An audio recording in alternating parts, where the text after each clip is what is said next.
মাল্টিপিলার security service থেকে আজ এখানে উপকার নার্সিংহোমে এসে উপস্থিত হয়েছি। এখানে আমাদের নিরাপত্তা কর্মীগণ যারা ডিউটি করেন তারা অক্লান্ত পরিশ্রম করে এখানে দিনের পর দিন ডিউটি করে যাচ্ছেন এবং তাদের যাতে কোনোরূপ পরিষেবা প্রদান করতে গিয়ে বা নিরাপত্তা দিতে গিয়ে কোনোরূপ ভুল ত্রুটি বা বিচ্যুতি না হয় সে সম্পর্কে সম্যক অবহিত করার জন্য এখানে এসে উপস্থিত হয়েছি। এখানে আমাদের কোম্পানির যিনি মালিক বা প্রোপাইটার মিস্টার সঞ্জয় কোটাল, ওনার সুযোগ্য জ্যেষ্ঠ পুত্র উনিও এসে হাজির হয়েছেন। আমি দেখিয়ে দিই। নমস্কার। ওনার নাম মিস্টার ঋষিক কোটাল। উনি এখানে এসে হাজির হয়েছেন, যে পুরো বিষয়টা উনি ভিডিওতে ক্যাপচার করছেন। আশা করি আমরা এখানে সফলতার সাথে কাজ করতে পারবো। নমস্কার। এখানে আমাদের যারা নিরাপত্তা কর্মীগণ ডিউটি করছেন তাদের উদ্দেশ্যে আমি বলছি, ঘটনা হচ্ছে এখানে রোগীর বাড়ির লোকজন আসে, তাদের সাথে একটু সহানুভূতি সম্পন্ন আচরণ আচরণ করতে হবে, যাতে তারা রেগে থাকলেও তাদের সেই শারীরিক ঠান্ডা করা বা তাদেরকে উপশম করার দায়িত্বটা হচ্ছে আমাদের এখানে বড় দায়িত্ব। সেখানে আমরাও যদি তার বিপরীতে রেগে যাই, সে নানা রকম পরিস্থিতি থেকে আসছে, হতেই পারে তার মুমূর্ষু রোগী এখানে আছে, তার সে বাইরে গিয়ে কোনো ওষুধ হয়তো পায়নি, সে তখন তাড়াহুড়োর মধ্যে যাচ্ছে। সেই সময় কী করে আপনারা সেটা হ্যান্ডেলিং করুন, তার সাথে কীভাবে কী আচার আচরণ করে সে যে সমস্যা নিয়ে এসছে সেই সমস্যাটা একটা সুষ্ঠু সিদ্ধান্তে উপনীত এবং সমাধান করবে। এই নয় যে সেই সমস্যা নিয়ে এসছে আপনারা সেই সমস্যাটাকে আরও বাড়িয়ে দেবেন। সে রেগে এসছে, আপনি রাখবেন না, আপনি ঠান্ডা মাথায় সুন্দর করে বুঝবেন সে কোথায় যেতে চাইছে। 300 বিগত ফিমেল ওয়ার্ড যাওয়া যাবে না, ভিজিটিং আওয়ার্স নয়, এটা বলে বোঝালেন। কিন্তু তার সাথে আপনাকেও সহমর্মিতা দেখাতে হবে, সহানুভূতি। ওষুধটা কোনো ওষুধ নিয়ে এসছে, হয় তাকে বলতে হবে ওষুধটা আমাকে কিন্তু আমরা ক্যারি করে পৌঁছে দিই, আর নচেত আমরা সেই ডিপার্টমেন্টে ইনচার্জ আমি ফোন করে সুনিশ্চিতকরণ বা কনফার্মেশনটা নিয়ে আপনাকে পাঠাচ্ছি। তাতে যদি আপনাকে নিয়ে কষ্ট করে নাও যেতে হয়, আমরা লিফটে করে আপনাকে সেই জায়গায় যথার্থে আপনাকে উপস্থিত করবো। এইভাবে আমাদের এখানে কিন্তু মেন ডিউটি, মানে আসল ব্যাপারটা তো আছে, ফায়ার আছে, যাতে আগুন না লাগে, কোনো সম্পত্তির ক্ষয়ক্ষতি না হয়, সেগুলো তো আমরা দেখবই। হ্যাঁ, সেগুলো একটা আমাদের জিনিস। রোগীর যারা আত্মীয় পরিজন যারা এখানে বসে আছেন অফিস প্রমাণরত, তারা অনেক কষ্ট করে এসেছেন তাদের নিকট আত্মীয় পরিজনকে সুস্থ করে নিয়ে যাবে। অনেক সময় হয়তো সফল হন না, ব্যর্থ হয়, কিন্তু তার সাথে সেই সহানুভূতি দেখাতে হবে প্রত্যেককে। যাতে কখনো যেন শুনতে পারে না তার সাথে দুর্ব্যবহার হয়েছে, সে দুর্ব্যবহার করলো তাকে মানিয়ে নিয়ে ঠিক করে যাতে পরিষেবাটা প্রদান করা যায়, সেটাই হচ্ছে আমাদের মূল উদ্দেশ্য।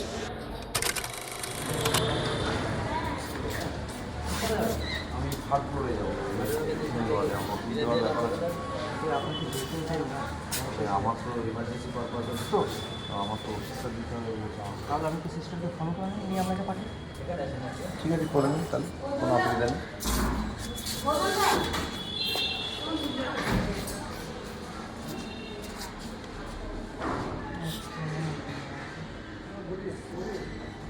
তাড়াতাড়ি করুন, আমার তাড়াতাড়ি।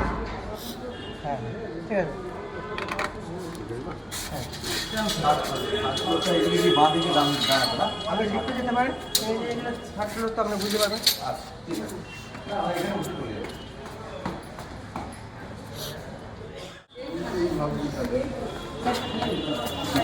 যাবার আছে আমার, ঠিক আছে, যাওয়ার আছে তো আপনার কি অসুবিধা আছে বলুন। না আমার ফিমেল ওয়ার্ডে যাওয়ার আছে, বাড়ির ক্রিটিক্যাল সিচুয়েশন রোগী। কিছু দেওয়ার আছে? হ্যাঁ, ওষুধ আছে। ঠিক আছে, আমি একটু জেনে ফোন করে নিচ্ছি, তারপর আপনাকে পাঠাচ্ছি।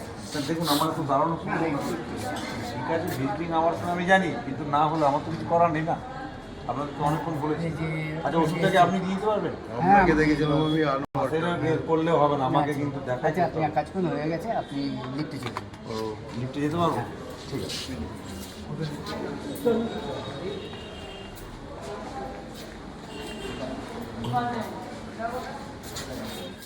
নার্সিংহোম কর্তৃপক্ষের অনুমতি নেই যে ফায়ার এক্সটিংগুইজার বা অগ্নি নির্বাপক সেটাকে নামিয়ে প্রদর্শন বা ডেমনস্ট্রেশন দেব। তথাপি আমরা চেষ্টা করছি আমাদের ছেলেদেরকে একটা বাহ্যিক একটা কীভাবে ইনস্ট্রাকশন বা ব্যবহারের কী পদ্ধতি সেটা একটু বাহ্যিক আমি বলে যাচ্ছি, যাতে ওদের বুঝতে সুবিধা হয়। কারণ কি, বাহ্যিক বলে গেলেও এখানে আমি যেটা জানতে পারলাম যে উপকার নার্সিংহোমের সাথে কোম্পানির এএমসি বা অ্যানুয়াল মেনটেন্যান্স কন্ট্রাক্ট করা আছে। তো তারা নিজেদের একটা সুবিধা মতো দিন দেখে কর্তৃপক্ষকে জানাই এবং সেই দিন হাউসকিপিং থেকে শুরু করে সিকিউরিটি গার্ড এবং তামাম যত নার্সিংহোমের লোক ব্যক্তিরা আছেন কর্তা ব্যক্তি সবাই নাকি ছাদে সেই দিন উপস্থিত হন এবং তাদের সামনে ওনারা কীভাবে করতে হবে তার চাক্ষুষ একটা প্রদর্শন করেন। তো আশা করি সেখানে আমাদের নিরাপত্তা যারা ট্রিপুলার সিকিউরিটি সার্ভিসের তরফ থেকে আছেন মিস্টার সুজিত শাহ, গৌতম মণ্ডল, সিদ্ধার্থ শঙ্কর পাল এবং আমাদের সন্তোষ সাঁতরা, এনারা সেই দিনকে উপস্থিত হয়ে যাকে মানে চাক্ষুষ পুরো অভিজ্ঞতা লাভ করবে যে কীভাবে সেটা পরিচালনা করা যায়। অগ্নি নির্বাপক বা ফায়ার এক্সটিংগুইজার যেটা এখানে আছে এবিসিটা হচ্ছে মাল্টিপারপাস, সেটা কাঠকয়লা হতে পারে, কাগজ হতে পারে, ইলেকট্রিক প্যানেলও। এই জন্য এবিসি পাউডারটা এখানে রাখা আছে এবং কী কী ব্যাপারে ব্যবহার হয় সেগুলো এখানে নির্দেশাবলী দেওয়া আছে। ঠিক আছে, এখানে কোন কিসে কিসে আগুন লাগলে এটা করতে হবে এটা এখানে দেওয়া আছে। এটা ছাড়া আরেকটা জিনিস হয় সেটা হচ্ছে CO2 বা কার্বন ডাইঅক্সাইড। ও হচ্ছে বৈদ্যুতিকের যে প্যানেলগুলো সেখানে তো যখন আগুন লাগে সেখানে এই জাতীয় এবিসি তো দেওয়া যায়, এবিসি মাল্টিপারপাস, কিন্তু CO2টা ওখানে বিশেষজ্ঞ ও কী করে একটা অ্যান্টি ফরমেশন তৈরি করে যে ইলেকট্রিক থেকে বা ওখানে যে আর্মারগুলো থাকে, তামার তার থাকে, তার থেকে যে আগুনগুলো উৎপন্ন হয় সেটা কেমিক্যাল একটা রিয়াকশান হতে পারে, তখন ওখানে CO2টা দেওয়া হয়, অগ্নি নির্বাপক হিসাবে কাজ করে। কারণ আমরা জানি আগুন লাগাতে গেলে উত্তাপ, ইন্ধন আর অক্সিজেনের দরকার হয়। তো অক্সিজেনের পরিবর্তে যদি CO2 দেওয়া হয় উত্তম অগ্নি নির্বাপক হিসাবে কাজ করে এবং ইলেকট্রিক প্যানেলের ওপর ওর পেনিট্রেটিভ পাওয়ারটা বেশি, অর্থাৎ ভেদন শক্তিটা বেশি। সেই জন্য ইলেকট্রিক প্যানেলে আগুন লাগলেই CO2টা ব্যবহার করা হয়। এবিসিটাও করা যেতে পারে, কিন্তু এবিসিটা অল পারপাস, মাল্টিপারপাস। এই হচ্ছে এখানে ব্যবহার নাম এবিসি পাউডার। এবার এটা যেহেতু নামিয়ে দেখাতে পারবো না, তো যতটা সম্ভব দেখিয়ে দিচ্ছি। এখানে আমার এটা হাফ আছে না ফুল আছে সেটা মিটারে আমার নির্দেশ করবে বা ইন্ডিকেট করবে। ঠিক আছে, এটা ইন্ডিকেটার। এইখানে একটা ছোট চাবির মতো আছে, এখানে যে এটা নাও, একটু এইদিকে নাও। এইখানে যে চাবিটা আছে এটাকে আমাকে বার করতে হবে। এটা বার করতে গেলে এইখানে যে ছোট্ট সিল, এই সিলটা কাটতে হবে। এখন এই সিলটা কেটে দিলে এই পিনটা বেরিয়ে যাবে। পিনটা বেরোলে এই যে লিভার বা জাঁতি এইটাকে চাপলে পড়ে তখন এখান থেকে হু হু করে ভিতর থেকে পাউডারটা বেরোবে এবং সেটা যে দেবার পদ্ধতি সেটা হচ্ছে এটা এখান থেকে বার করব। আর সবসময় এই যে ফায়ার এক্সটিংগুইজারটা তার পিছনে আমার পা থাকবে। ঠিক আছে, কখনো আমার সামনে পা থাকবে না। ওই অগ্নি নির্বাপকের ঠিক লেভেল বরাবর একটা পা আর একটা পা পেছনে থাকবে, আর এই ধরে আমি দিতে থাকবো। এই জাঁতি চিপে বা লিভারটা চিপে আমি ফায়ার এক্সটিংগুইজারটা অপারেট করবো। আর যখন অপারেশন করবো তখন এই যে পাইপের মুখটা স্বভাবত মনে হচ্ছে হাতে ধরবো, যখন তীব্র বেগে CO2 প্রচণ্ড ঠান্ডা, তো ঠান্ডার কারণে হাত জ্বালা করবে, জ্বলে যাবে। সেই জন্য এখানে একটা বাঞ্ছনীয় বা মানে এটা অবশ্যই কর্তব্য, যিনি আগুন নেভাবার চেষ্টা করবে সেই নিরাপত্তা কর্মী যে ব্যক্তি হন তাকে এখানে কাপড় ব্যবহার করবে, কাপড় দিয়ে যেন পাইপটা ধরে।